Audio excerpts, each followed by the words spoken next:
This week we got what I'm finding out is a pretty common question.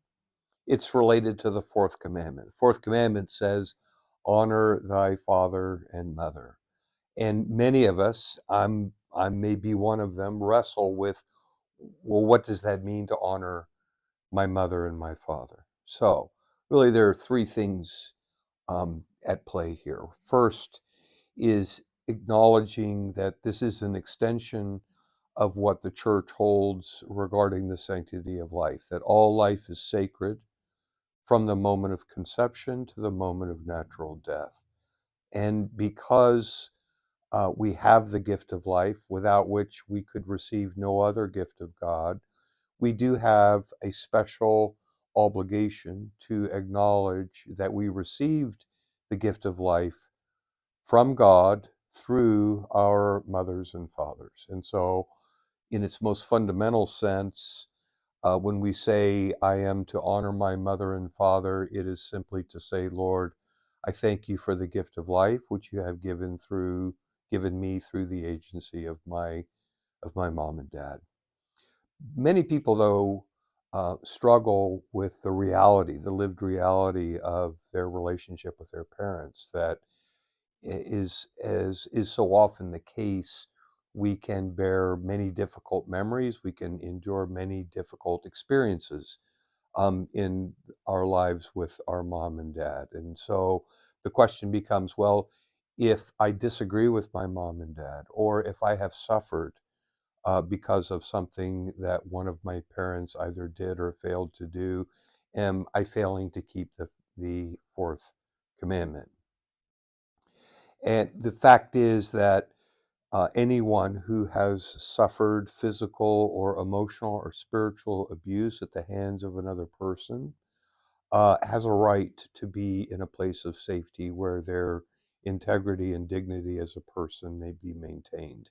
And the church will always be an advocate that anyone who suffers abuse in any form at the hands of any person will have recourse to and will have the resources available to them to be in a place of safety, to be in a place of healing, to be in a place of growth, and of again enjoying and cultivating the gift of life given to them by God. And the church will always be an advocate for the safety and integrity of those persons.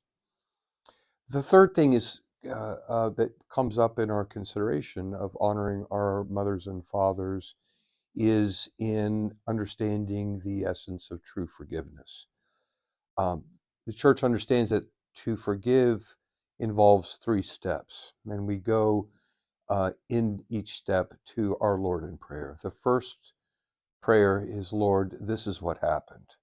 And without getting too tied up in all of the emotions associated with what happened, we simply state in prayer, Lord, this is what happened.